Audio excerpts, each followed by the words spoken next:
When you get a chance, will you please shut down the Wirecast feed? I am back on the regular YouTube for as long as I have connectivity. Thank you.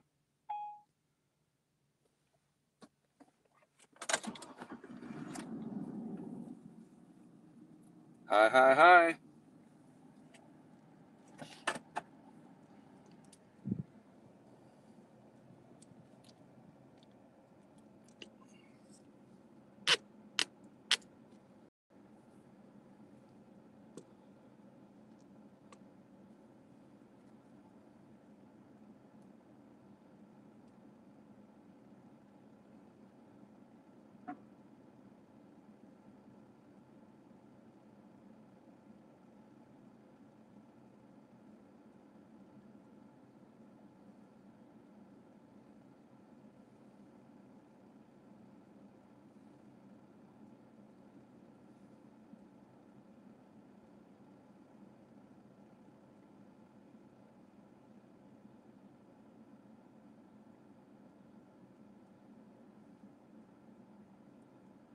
Head southwest.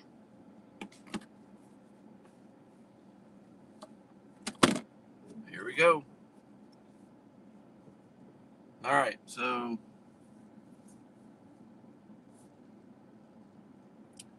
currently in Alice, Texas, and we are going to be heading back to Corpus to pick up our equipment from yesterday, and then hopefully over to Port O'Connor, and then make our way back to Houston.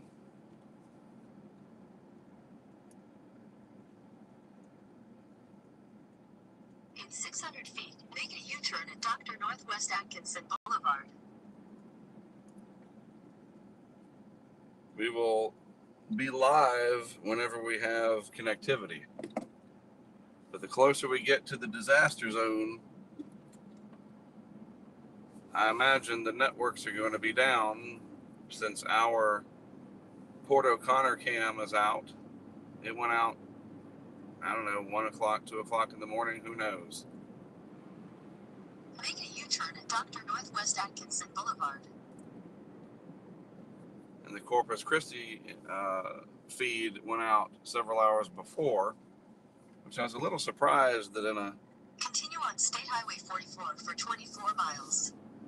area that was less impacted by the wind, Corpus, but whatever.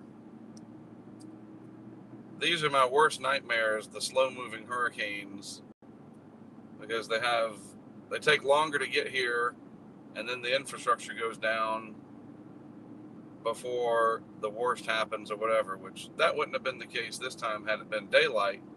All of our stuff would have been running during the peak impacts, but it just, it stinks when they just linger, obviously. So we will be live here on YouTube as long as we have connectivity. Anything that we can document along the way that looks like significant damage or could be helpful, we will document and post on Twitter. And all of that, of course, goes into our app. So if you have our app, you can check that periodically. Maybe check it once per hour. And assuming that we're successful, I don't think we'll have trouble in Corpus Christi getting the weather station. But getting to Port O'Connor may be a challenge. Might have to come back some other time to collect that camera.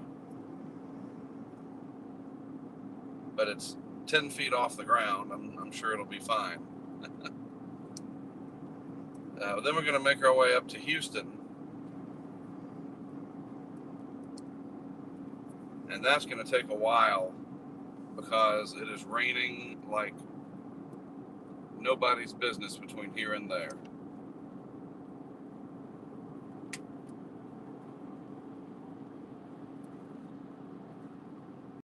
So we'll be here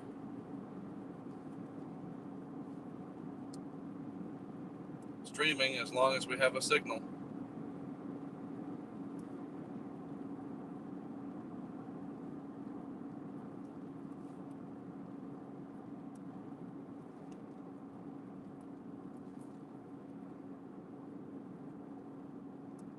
And that's a good question. I forgot to mention that.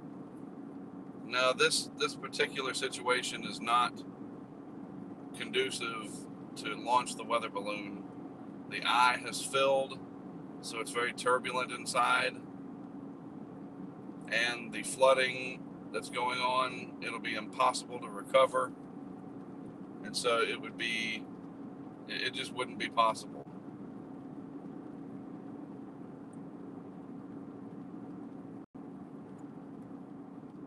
For a Category 4, this was very difficult to deal with and document and stream, mainly because it hit at night, and we pretty much knew that yesterday. And then the way that the coast is down here, it's hard. There's not a lot of population out on Mustang. We could have put cameras in Rockport, but once it got dark, you wouldn't have seen anything. And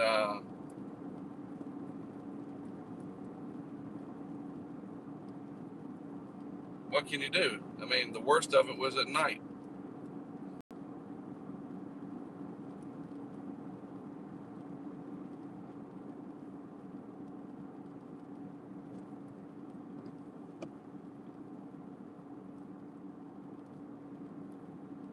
So one thing we also want to be able to do, as long as the wind is under 25 miles per hour, I do have my Phantom 3 quadcopter, and we have 4 battery packs for 100 minutes of flight time. So when we get to Rockport, assuming we can get to Rockport on the way to Port O'Connor, if there's even a chance that I can put the quadcopter up, it has pretty good stabilization, gyroscopic stabilization. I will definitely fly, and then when we get to an area with connectivity, I will upload that video. That is mission number 1 when we get near Rockport. And any of those areas in the hardest hit part down there. So wish me luck on that.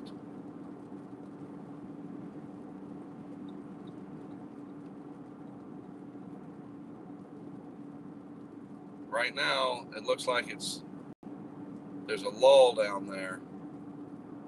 It's clearing out, so we may have a shot.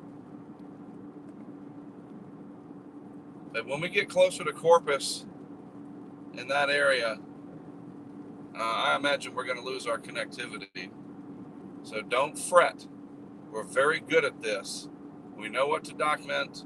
We have tools now with the aerial video and photography that we can document a lot in the hardest hit area, especially from the air, if the wind will cooperate. And then when we get back up towards Houston, even hopefully Victoria, we'll see, and we have connectivity, we can pull over on the side of the highway, and I can upload all of that. So we may be challenged with technology in the disaster zone, but once we get out, our coverage continues. It's not over.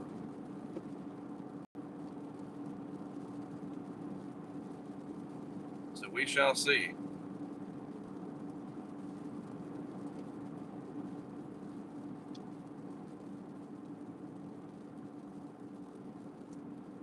My disappointment is that it hit at night. But everything that we set up worked for as long as the technology allowed. So I'm definitely not disappointed with that.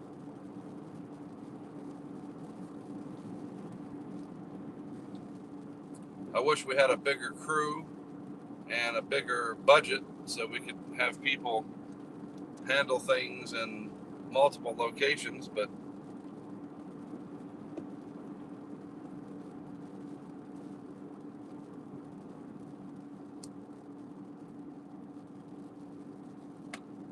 we did everything we could possibly do considering the tough environment, the coastline, the geography. It's just hard to get from place to place with a slow moving hurricane as well. That was the biggest disappointment right there, the biggest challenge, because the equipment would still be running today. So it's not like that was an issue, because the batteries run 30 to 32 hours. But the slow movement started eating away at the infrastructure before the core got there. You know what I mean?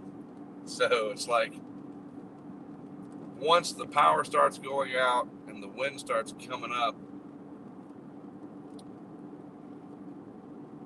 the clock starts ticking to zero for the infrastructure to start failing.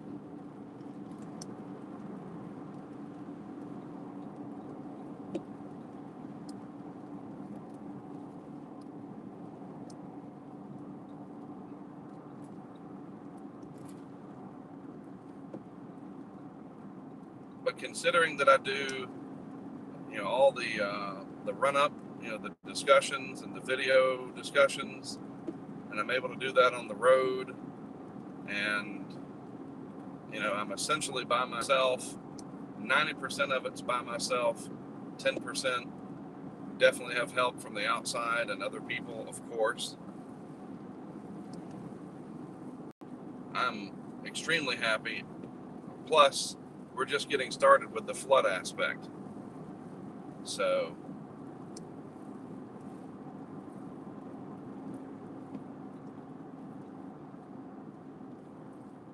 can't get them to come in the daytime, I guess.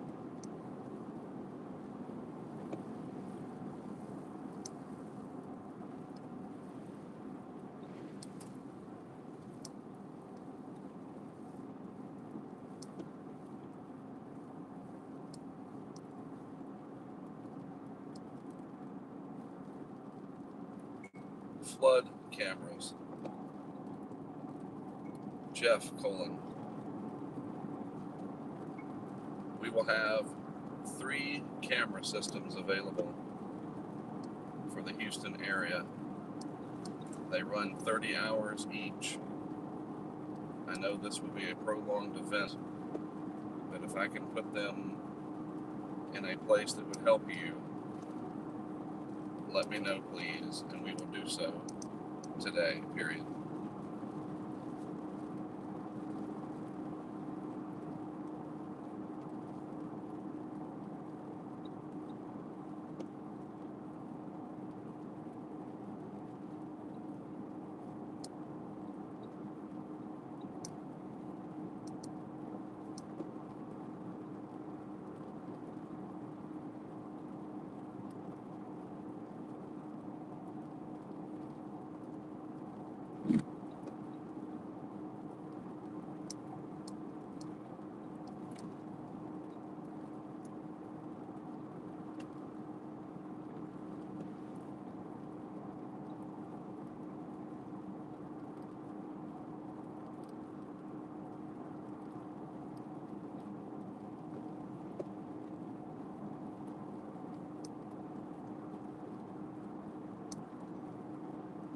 I sent you a follow-up email with the login information.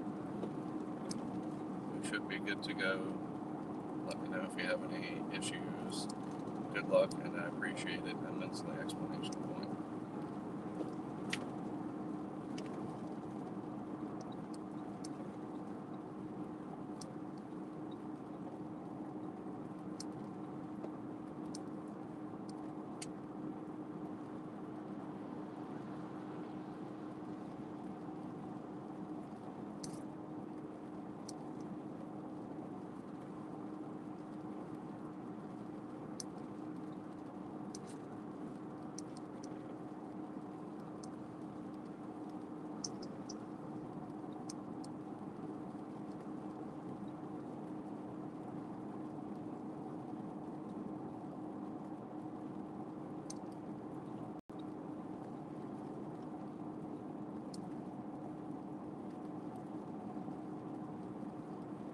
So I can look at the chat a little bit right now. Somebody asked if Harvey's doing as they expected. Well, sort of. I think it's moved a little bit more north than expected. I thought it was going to go west more, but it's sitting up there near Victoria. And certainly the rapid intensification was not expected, but if you follow my videos, and I don't mean to toot my own horn, but you gotta give me credit that in my videos I tell you that intensity forecasting is where there's the least amount of skill. And for Harvey, I had no idea what it was going to do. We looked at the guidance, and there was a time when the guidance said hurricane, and then the guidance dropped off, and it was just strong tropical storm. Even the National Hurricane Center, early on was forecasting hurricane intensity, but not until right before landfall. So that's a consideration when you look at the factors and you say, everything looks like it's in place. And the other thing that I talk about, a lot of people are fixated on long track hurricanes coming out of the main development region, and I certainly place a lot of emphasis on sea surface temperatures there. But if they don't develop in the MDR, what do I tell you? They're going to come over and they're going to be in our backyard, and then they might develop. And it doesn't take a genius to figure this out. It's not like I'm some pioneer. I mean, you learn this, you see it.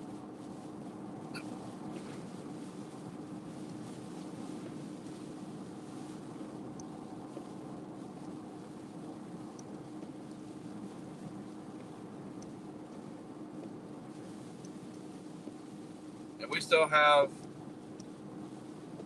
2 months of active hurricane season to go. As far as overall damage, this very well could be the biggest one of the year, especially from the flooding that's coming up. The flooding is going to shock you.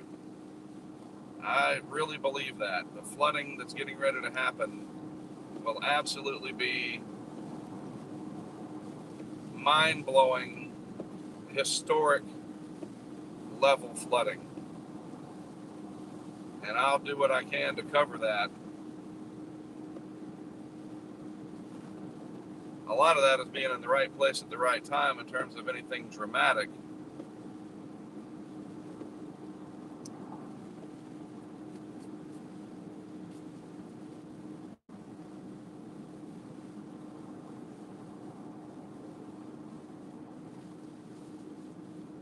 All right, so far we still have connectivity.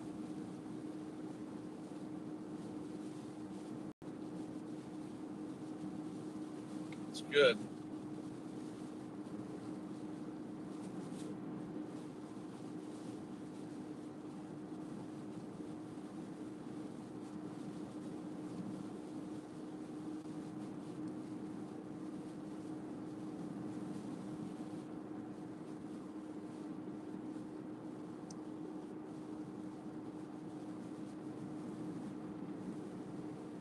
So I'm still 35 miles from the weather station location. And that's the other aspect of this. We want it to be live all the time. Obviously, the connectivity went down, and we assume it was from network issues down in the area. So we've never been off air before from equipment failure with the new generation of stuff. It's either on and working or it's not. But the good thing about the weather station, for you weather geeks out there, the Raspberry Pi computer that's inside, it's this tiny computer called a Raspberry Pi. I don't know why they call it that, they just do. It's about the size of an iPhone. It's very small. It's still recording all the data for what it's worth. So just to have pressure and wind through the entire front part.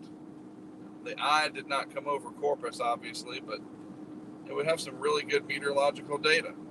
And it proved that the new generation that we developed just this year, we started on it back in December with the idea that we would switch from using laptops and Windows to Raspberry Pi mini computers and the Linux operating system.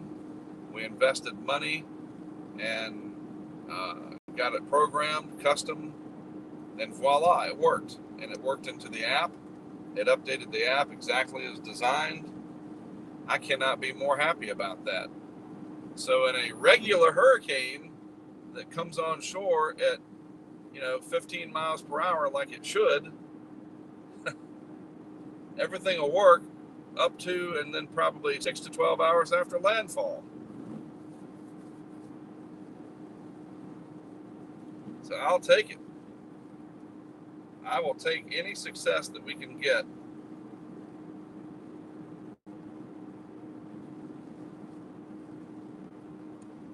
Yes, it was Alice, Texas. Now we are headed towards Corpus.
So this was a big win for the hardcore chasers that put themselves in the core at obvious great risk to themselves.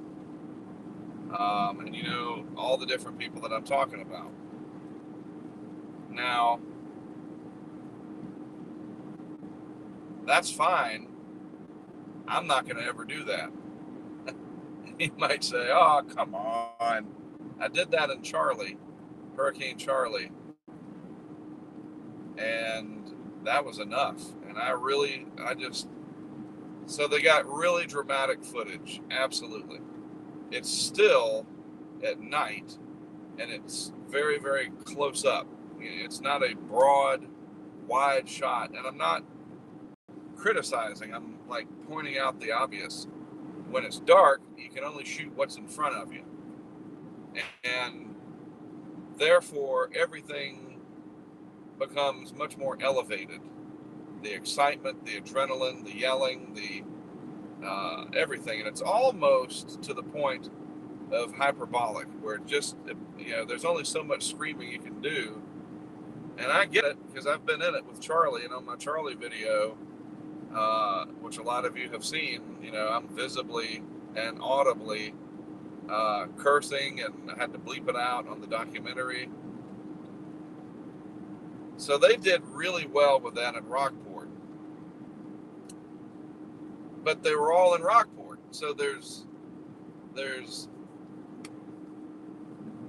I don't know how to explain it. They were all in the same spot, so it's all going to be basically the same thing, so to speak.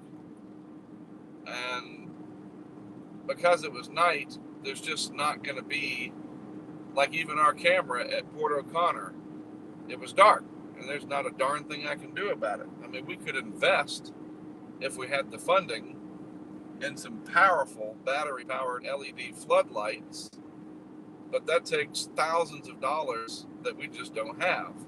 And we could have provided a a little bit at Port O'Connor, it still isn't that wide shot that it looked like when the sun was up. But what they did down there in Rockport will be truly amazing when people see it. But I still believe when we have daytime landfalls that the value and the importance of the unmanned cameras is tremendous, and we can do a lot more with it, especially in huge surge events.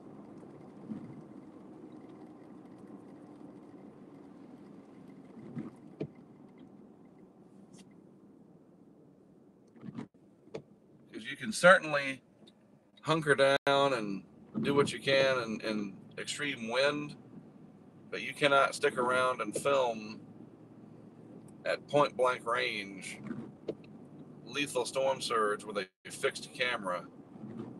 Mike Tice did during Katrina, and that's an incredible video. But I'm talking about outside, staying outside and shooting down the street as buildings are coming apart. We can do that. And I'm just saying there's a difference. We can be in more places at once.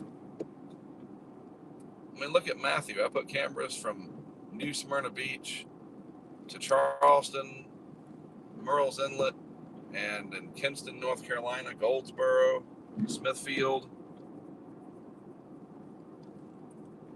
We each have our advantages. Those guys have you-know-whats of steel, I guess, or something. So I don't know if, I know some of them aren't married, but I've got kids, and I don't know, it scares me. I cannot be in 130 mile per hour wind right at the freaking beach.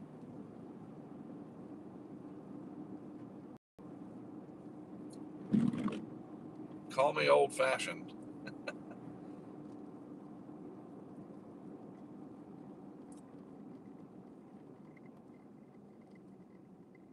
And especially at night. Ugh. I got no problem admitting that would scare the heck out of me. So you're getting a first-hand look here. This is Robstown, and we do have connectivity, so that's great.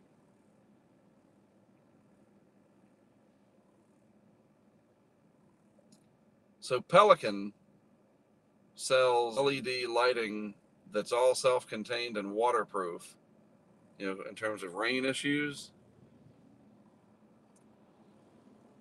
Pelican that makes the cases that we use, but they're expensive, $700, $800, $900, $1,200, and they are expensive because they come with battery packs and technology that they'll run for many, many hours. But you'd have to set this stuff up and turn it on during the day, because remember, we leave the cameras there, we got to move on. So you need batteries that not just... Quarter mile, turn right onto Texas 44 East. We need battery systems that work not only through the day or the nighttime, but in the daytime hours leading up to that. It's such a challenge. Turn right onto Texas 4 East. Oh.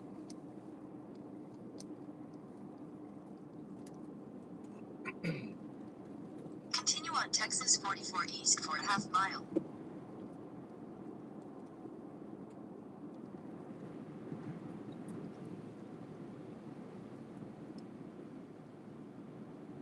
So leaving Robstown and headed for Corpus Christi. Quarter mile, turn right to stay on Texas 44 East. And if we lose connectivity, we lose connectivity. There's nothing we can do if the infrastructure's down. But as I was telling people earlier, we've got a bigger crowd here now. Any damage that we come across, stay on Texas 44 East. any damage we come across, We'll take pictures and video.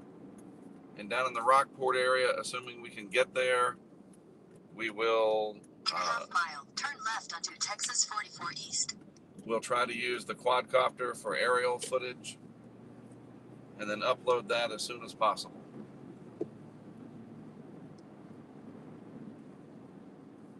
Is this right?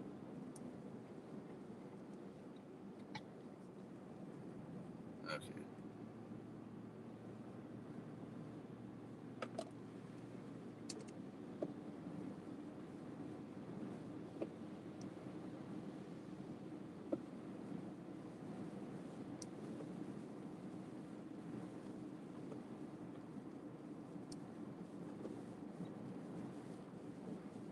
So the train tracks.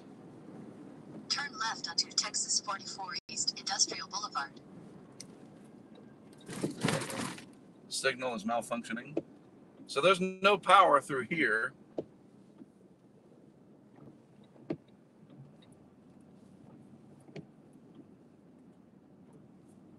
Continue on Texas 44 East for 11 miles.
No, I chose life.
So, Randy, I want to address what you said, and please don't think of me as trying to argue with you more than I'm trying to um, enlighten you.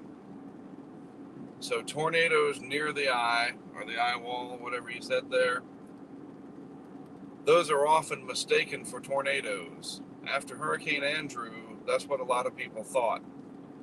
But Ted Fujita, before he passed away, of course, he was alive back in 1992, he and Dr. Bob Sheets, the director of the Hurricane Center in 92, went and surveyed what looked like tornado damage in the worst hit areas of Andrew.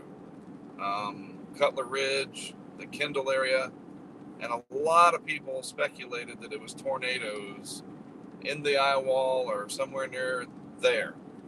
But upon further study, and remember, these are PhDs here, so they have a higher pay grade than me, and this is who we learn from, that trickles down and we learn from it. They're not tornadoes in the traditional sense, okay, but they are many tight vortices, and he referred to them as mini swirls. And I filmed a little bit of that. It was not very dramatic during Katrina as the core was coming over. A little bit of a swirl that they come down. They're like downburst winds, but they have this vortex energy with them that's sort of the second cousin to a tornado. The tornadoes are almost always going to occur well. Take the Texas 358 east exit toward North CCAD, Padre Island. Well outside of the eye, and in the bands where you can get almost like kidney bean shaped supercells that develop. You think about what happened in Ivan and Irene in North Carolina. All of the tornadoes were well away from the eye. So the little vortices that are happening in the eye here of Harvey last night would almost certainly be these mini swirls that Dr. Ted Fujita, because you can see the shape of the bands. These really sharp reds showed up in the eye wall, and the Doppler on wheels was down there, and they will be able to analyze their data and really shed some light on what those vortices are all about. So while not traditional tornadoes, they're similar. And the effects, of course, who cares what it's called, right? It makes a lot of damage. So I just wanted to address that so people understand it better. People in Waveland, Mississippi were telling me that their houses were blown apart by tornadoes. Take the Texas 358 east exit toward North CCAD, Padre Island. They said that their houses were blown away by tornadoes before the surge reached its maximum height. And I had to explain to them that they were in the core of Katrina. Take the Texas 358 east exit. And that's where these mini swirls and downbursts most likely occurred, and that it was not traditional tornadoes. East for 13. In a quarter mile, merge onto Texas 358. In a quarter mile, merge onto Texas 358 east.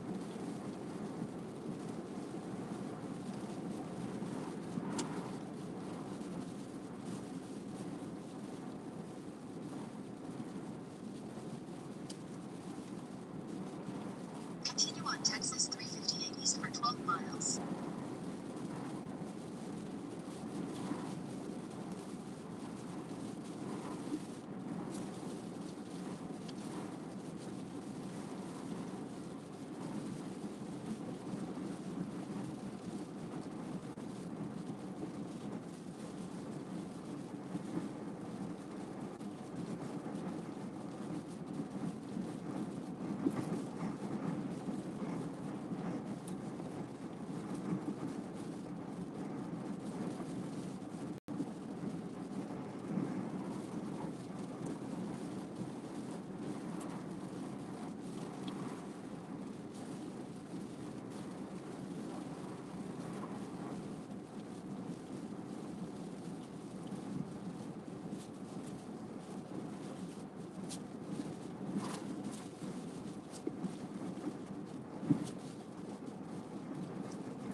Yeah, so I didn't want you to think that I was saying that you're wrong. I was just clarifying what,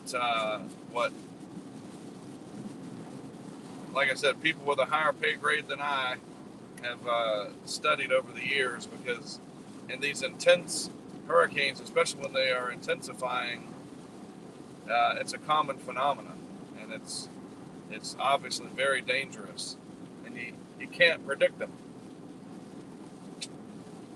And clearly Harvey was intensifying all the way up to landfall. Isn't that a unique change from recent years? It seems like everything weakens as it makes landfall. But look at the clues.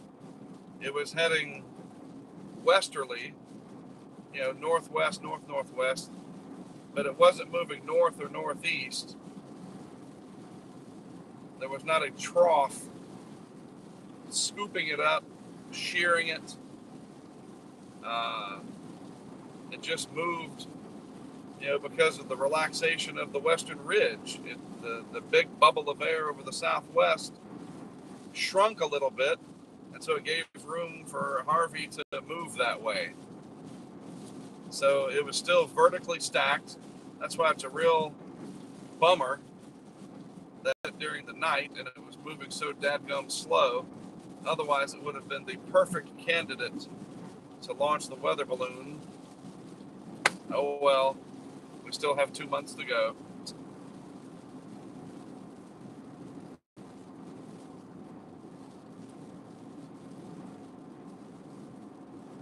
So right now I'm headed to Oso Bay, on the southwest part and the southern part of Corpus Christi Bay near the Naval Air Station to pick up our weather equipment that we set out yesterday.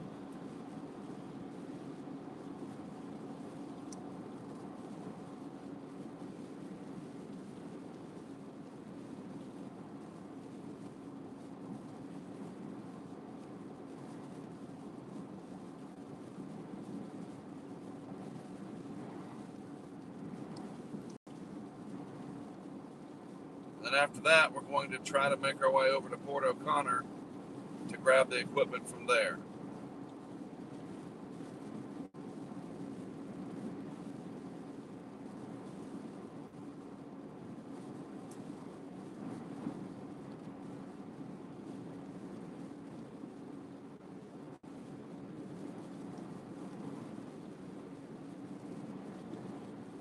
Be there in about 10 minutes.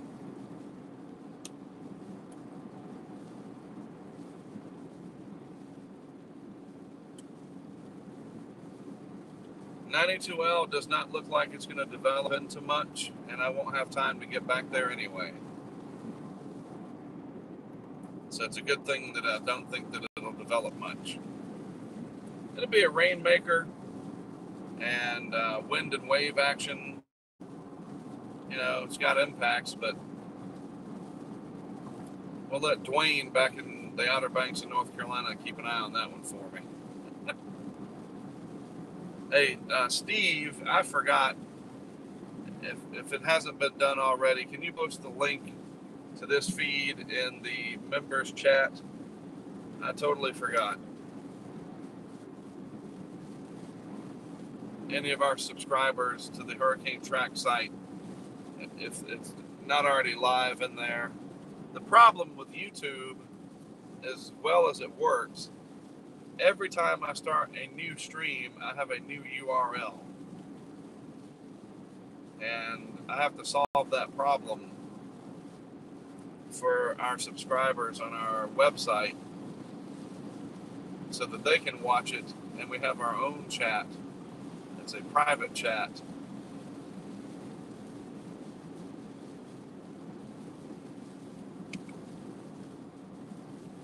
Yikes.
Yeah, this would have been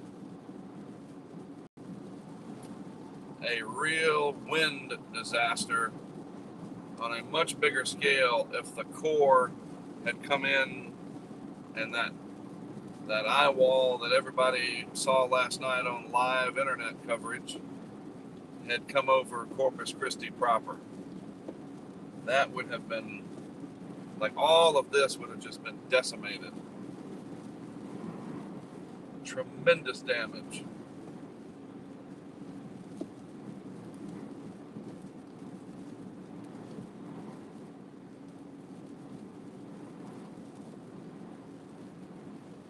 So instead, we're going to flood a city with 4 million people, and other cities, Austin, Victoria.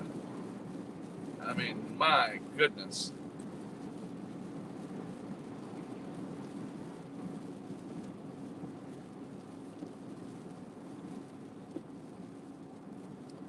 The problems are just getting started.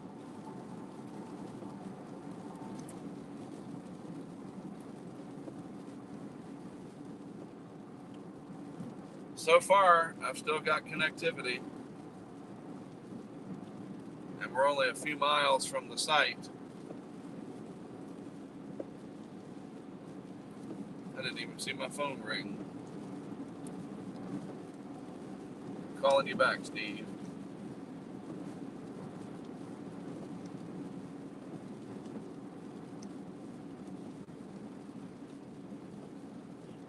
You looking for me?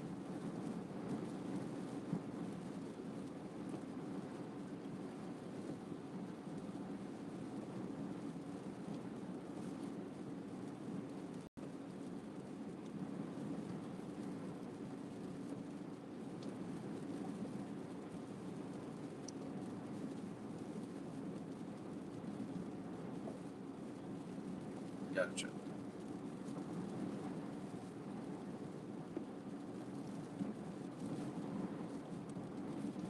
Right.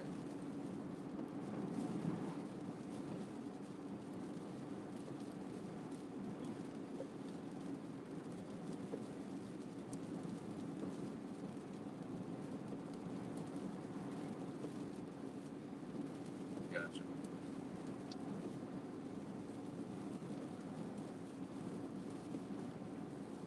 Very good.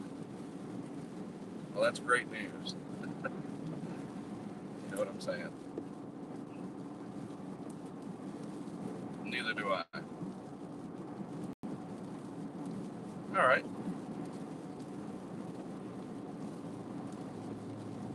Well, that's the best news I've heard all day, and I will certainly follow up on it.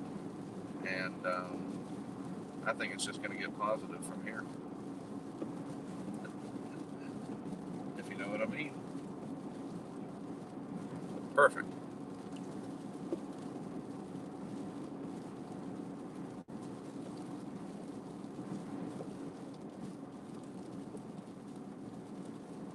I'll do that. I appreciate it. Like I said, this is excellent to hear. So I'm gonna.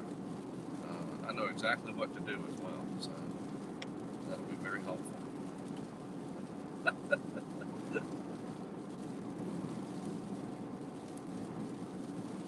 Yeah, the weather data, no video. The video has to go to the cloud to record, but it was dark, so it doesn't matter. But the weather data is still recording right now over the Raspberry Pi. Yep. So at least we have that. All right. Well, we're almost there, so I appreciate the good news, and I will chat with you later. Very good. Thanks, Steve. Yep. Bye.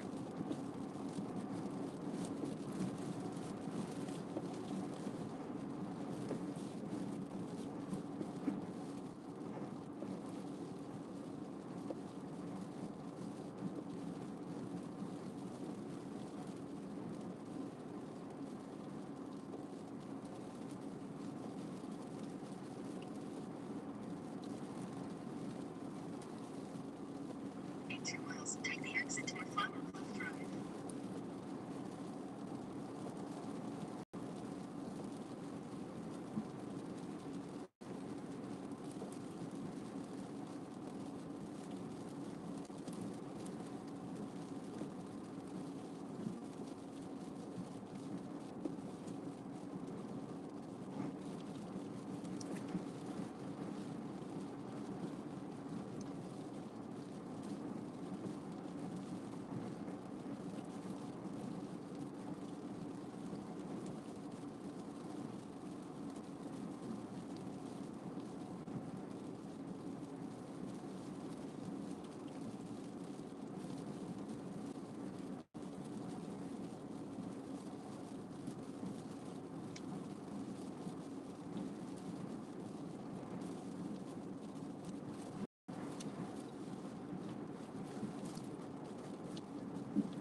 passing the weather station now on the left, and everything's still there, so that's good.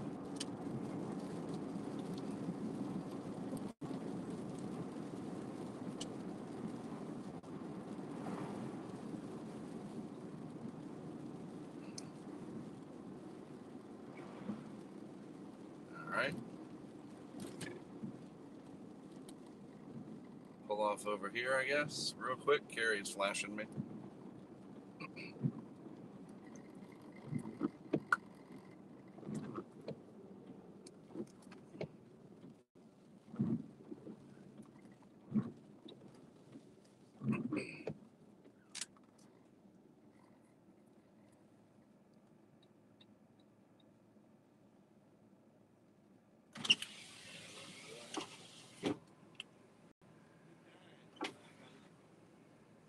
Hopefully it's open.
Success?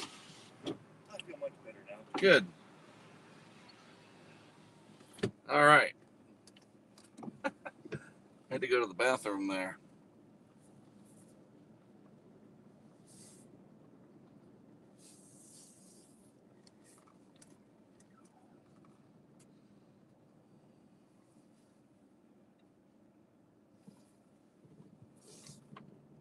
So let's see, how do I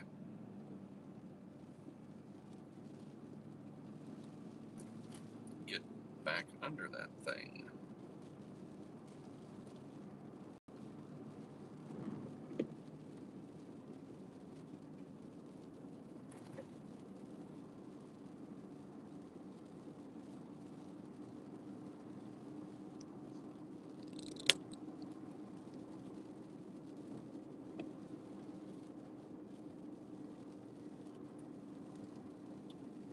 So right now, I'm in the southern part of Corpus Christi,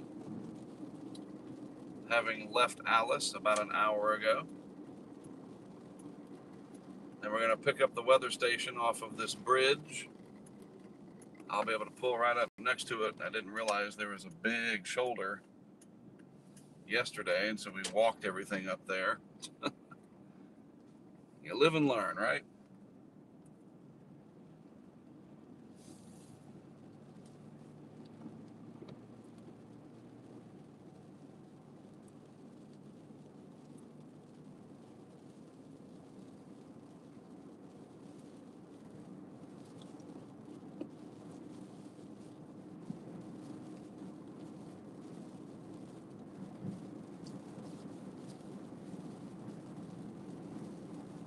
Yeah, Florida, 92L, plaguing Florida.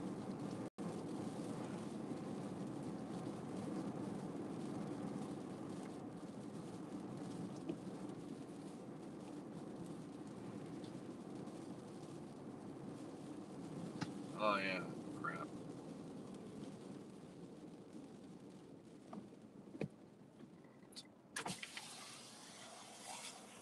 I forgot I can pull right up to the thing. Right, that's what I'm going to do. Time for reverse.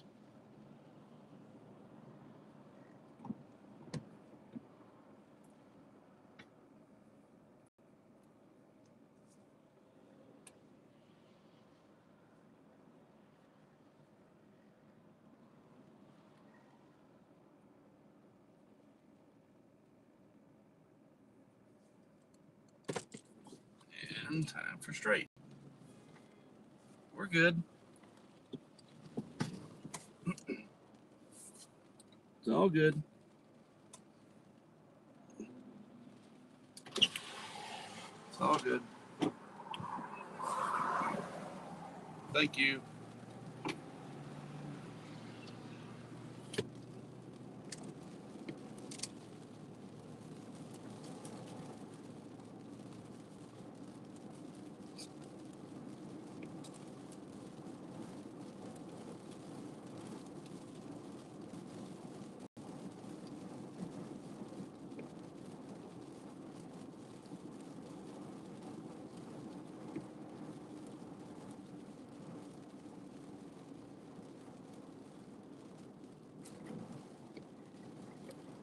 So there it is.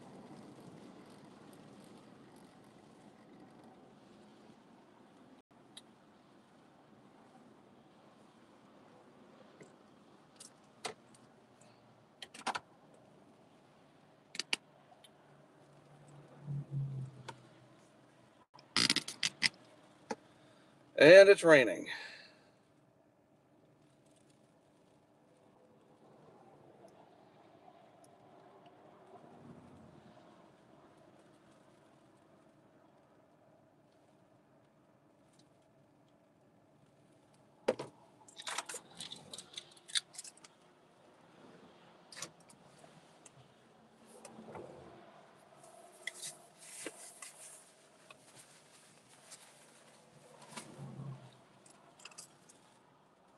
A lot of traffic.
All right.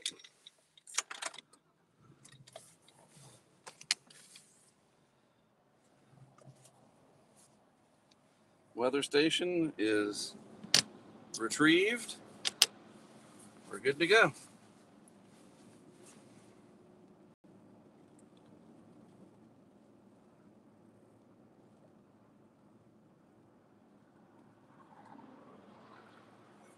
Please feel free to add that to your Dropbox or whatever and share with the members.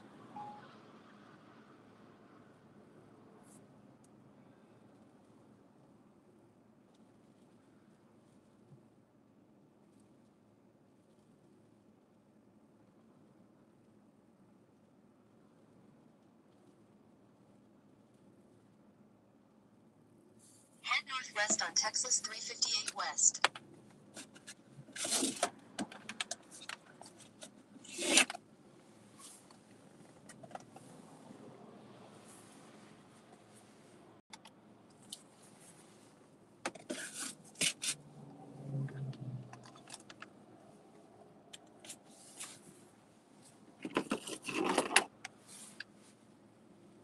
Perfect.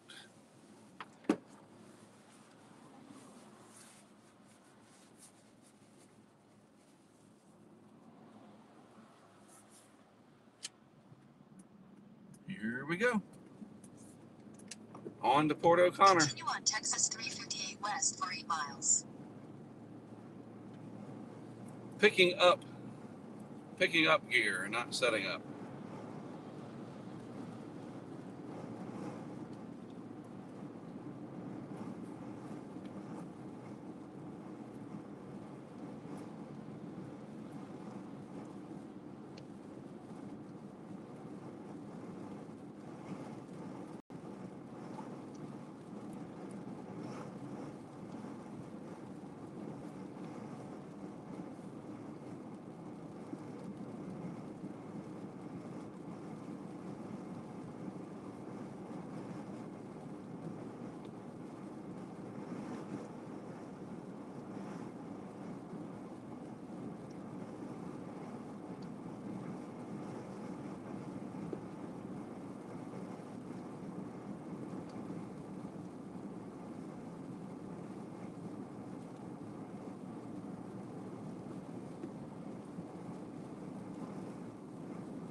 All right, so heading to Port O'Connor now to grab the camera, and depending on how the weather is in that area and Rockport,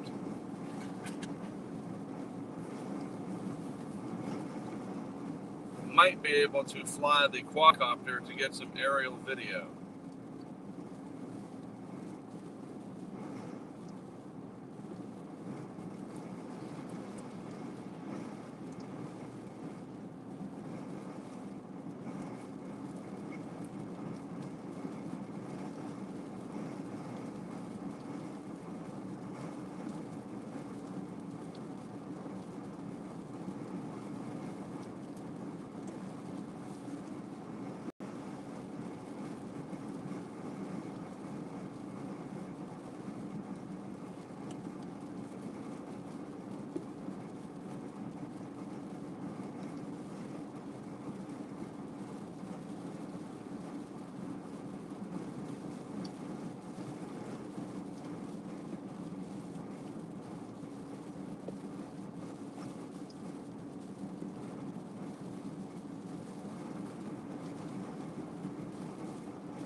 So after we're done at Port O'Connor, and any damage assessment that we can do in that area, the plan is to head back up to Houston and figure out where we can deploy some of the cameras in the Houston area.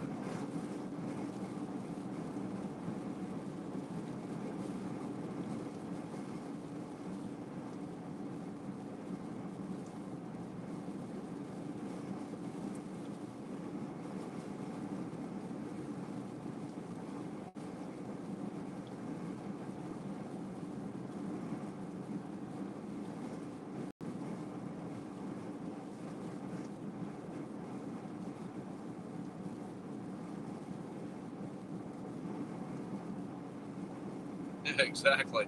There's so many bayous up there.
In 2 miles, use the right 2 lanes to take the Texas 286 North Crosstown Expressway exit.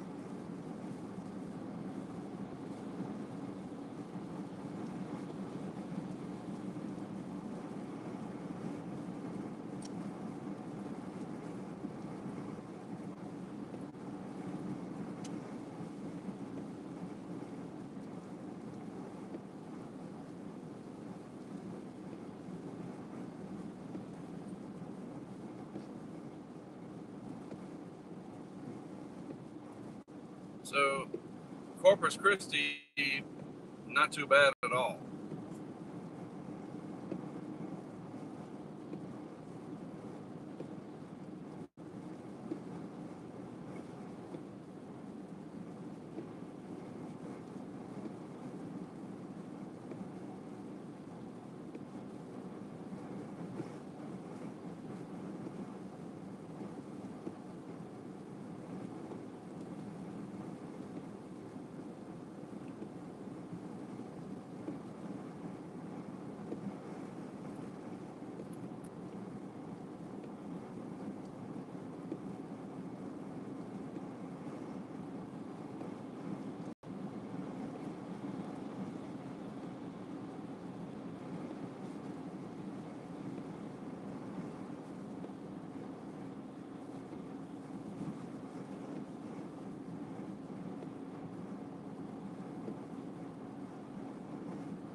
In a half mile, use the right 2 lanes to take the Texas 286 North Crosstown Expressway exit.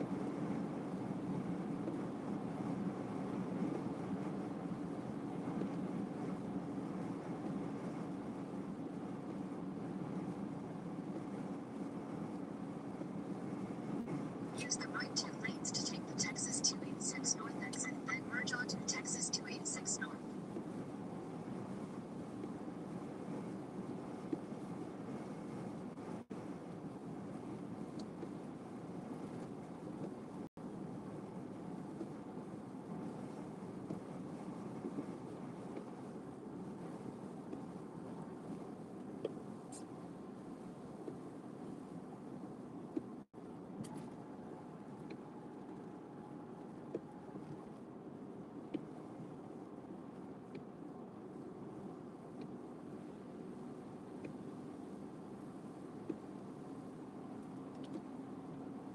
Continue on Texas 286 North for 4 miles.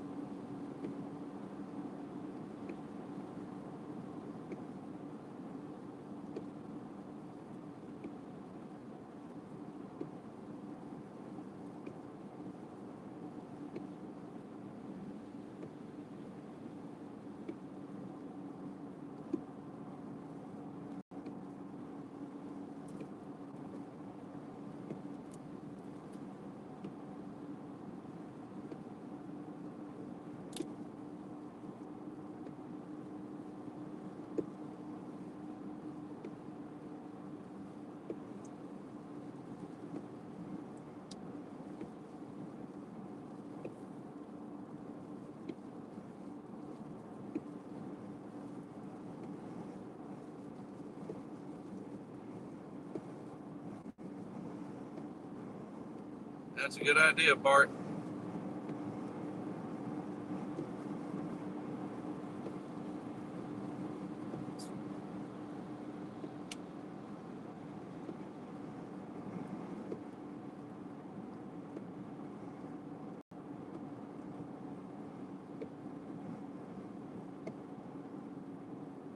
Yep.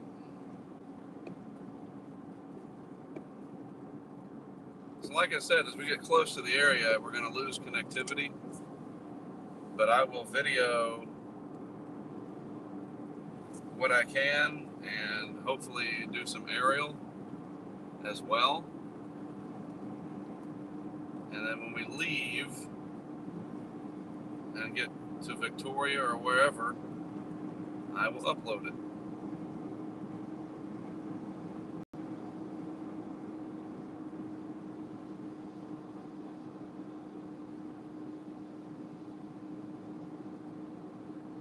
In 2 miles, take the exit toward US 181, Bayfront, Shoreline Boulevard.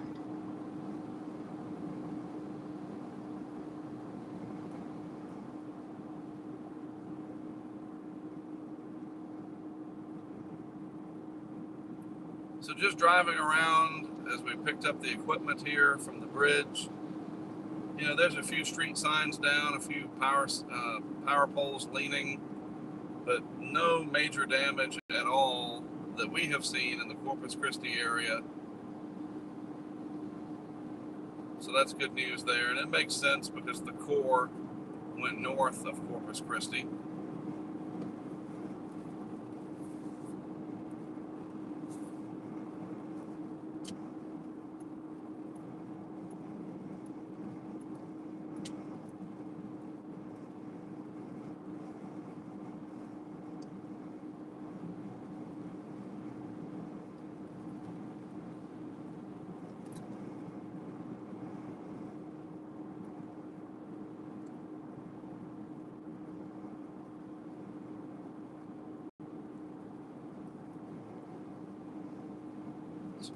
Some billboards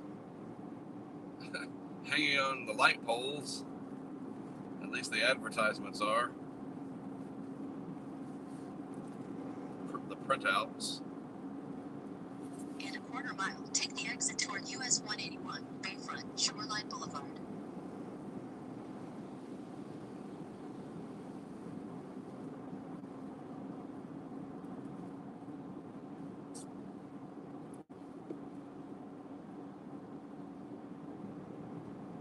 Take the exit toward US 181, then merge onto I-37 South.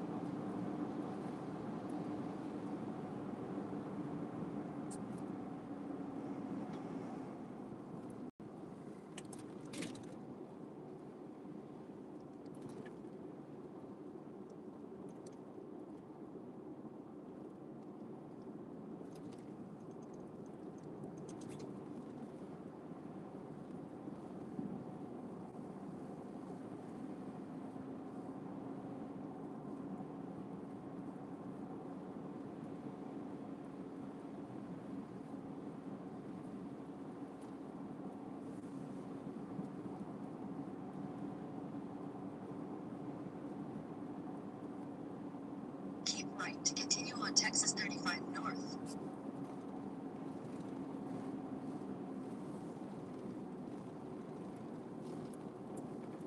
Continue on Texas 35 North for 31 miles. Wow, look at this. Some serious palm tree debris crap. Lovely.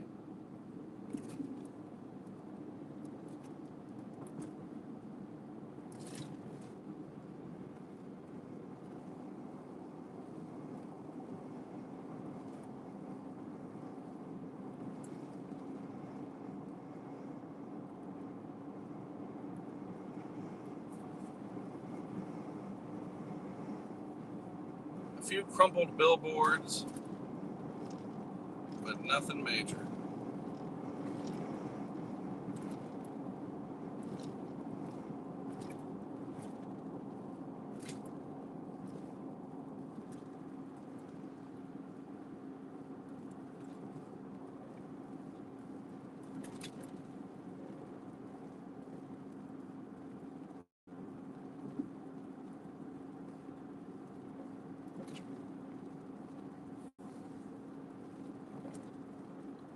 Nice aircraft carrier sitting over there.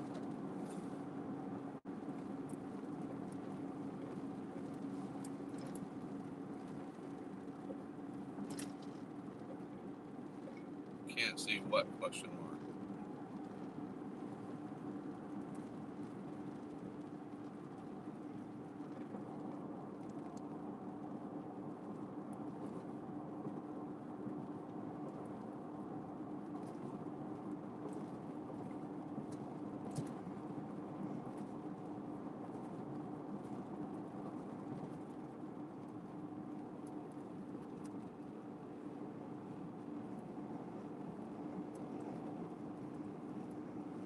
I guess we're beginning to lose it.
The phone is very hot.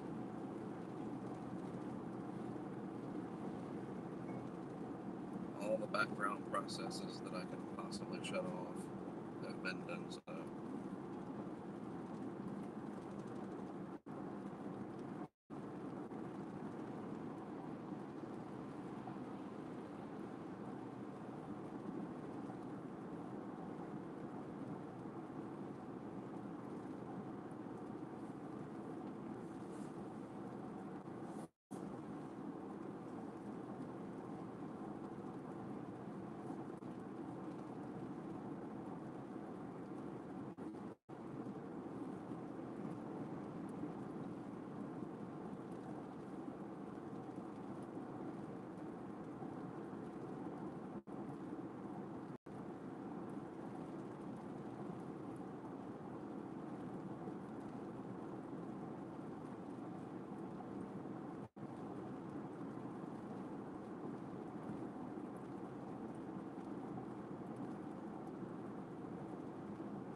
There's some wind damage over to my left.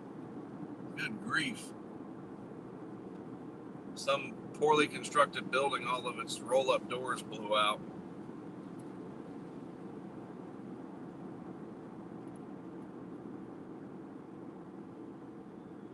Hardy.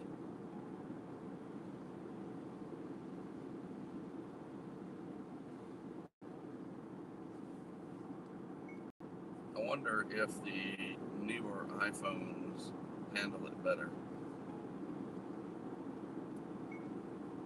It might be a good investment to just buy an iPhone 7 just for this.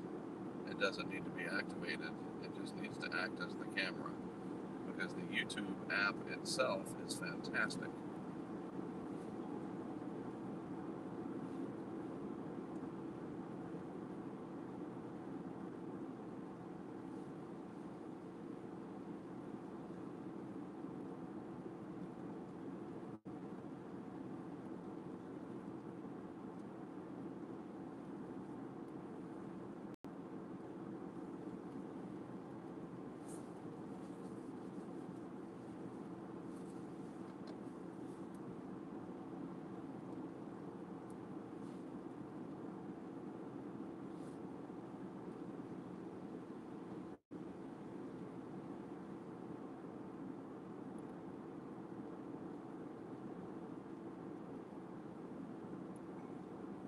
That's a great idea. I think I will do that.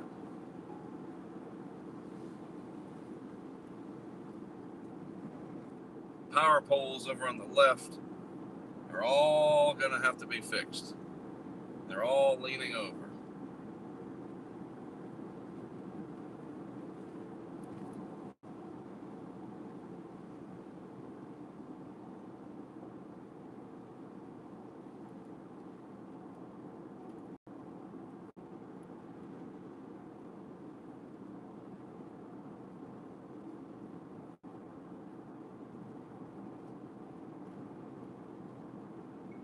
Thank you, explanation point. Wow. In a hurry, are we? Good Lord. I'm going 65.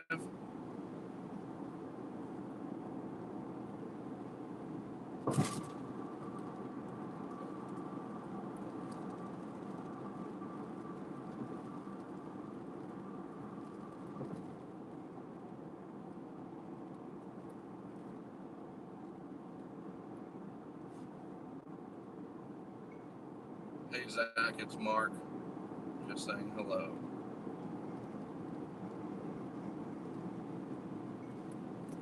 Thanks for doing this. I'm headed to Port O'Connor now.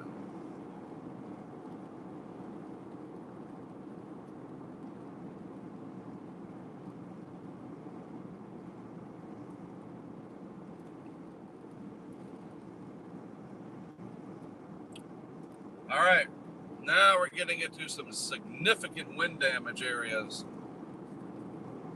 compared to what we have seen. Wow, a lot of wind damage through here. I'm sorry it's pixelated.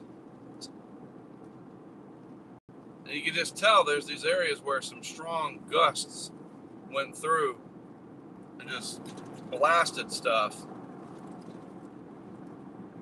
And then you come out and there's not much.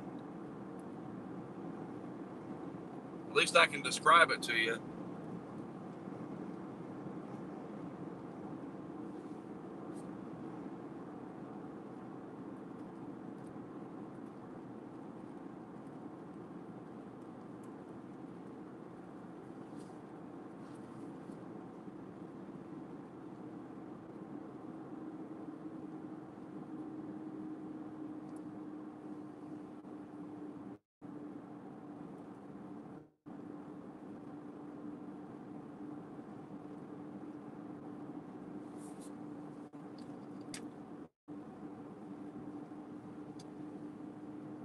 Continue on US 181 north for 21 miles.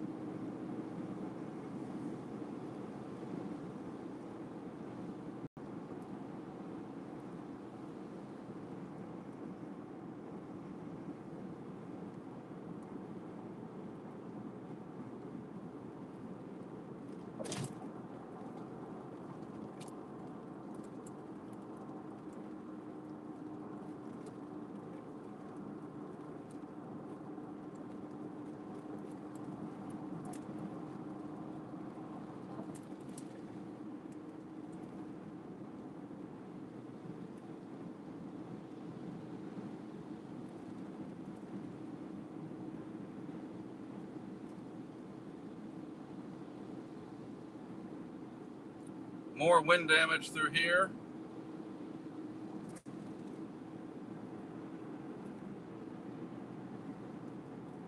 A lot of these DOT vehicles getting ready to put up signs for roads being closed, etc.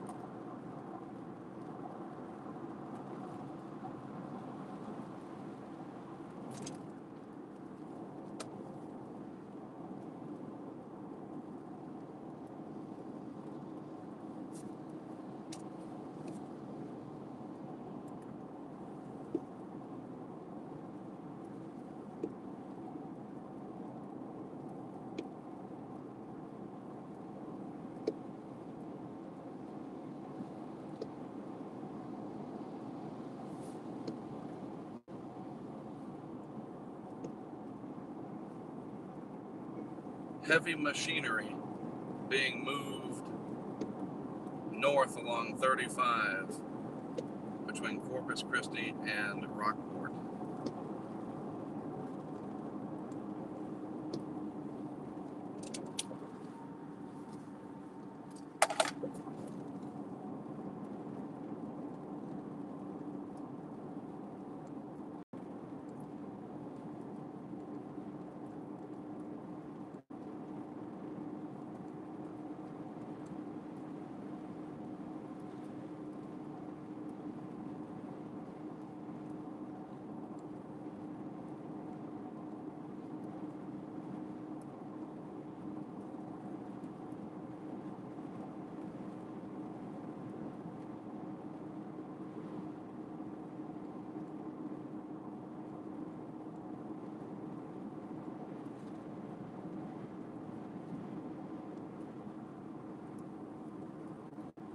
And now we're getting to where there was some storm surge.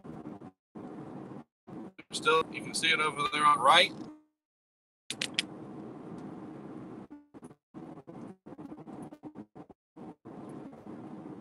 Storm surge, water flooding.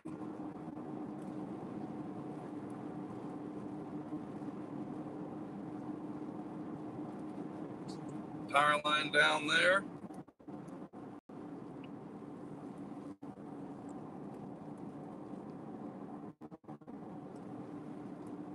And that's a big one.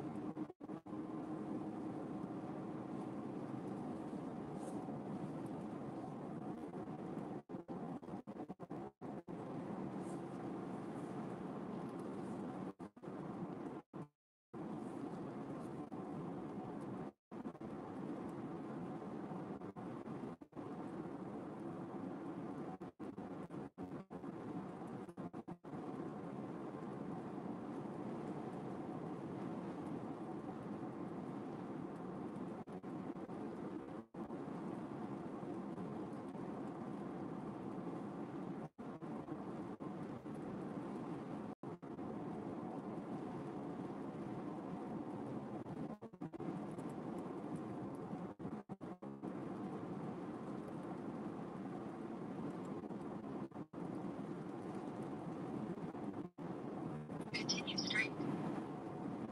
All right, I'm only 15 minutes from Rockport. I'm gonna try to get as close as I can. Assume I'm gonna lose the signal as I get closer.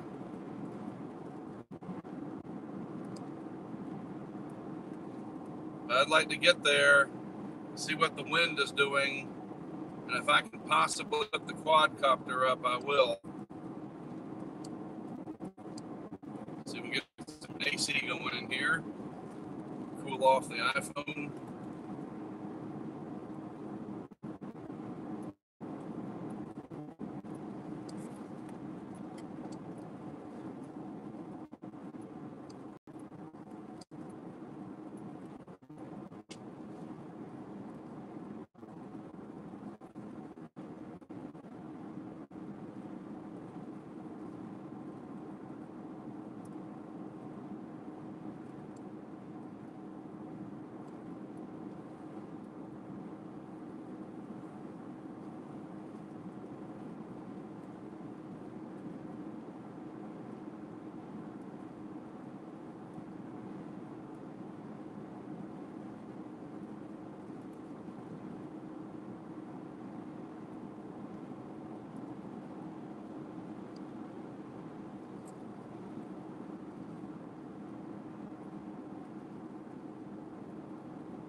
Yep, here's storm surge flooding I can see high water marks. The surge went across the road, and it's still coming across the road right there. Holy cow.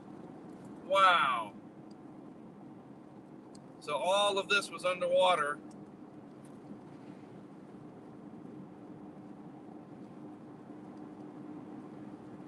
And it's still flowing.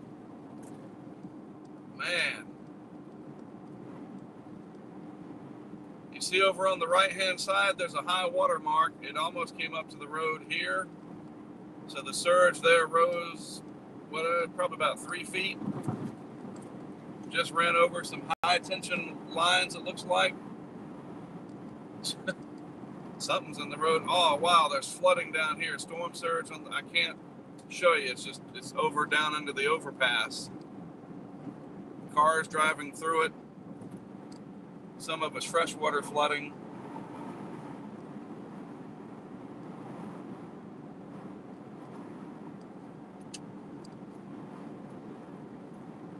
And now we're getting into some wind.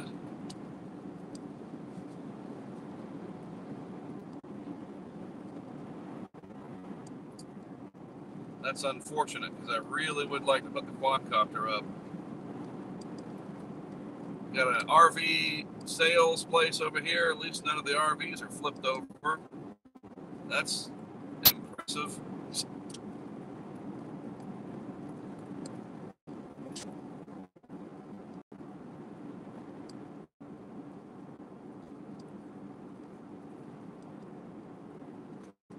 Structural damage to poorly constructed buildings, sheet metal buildings.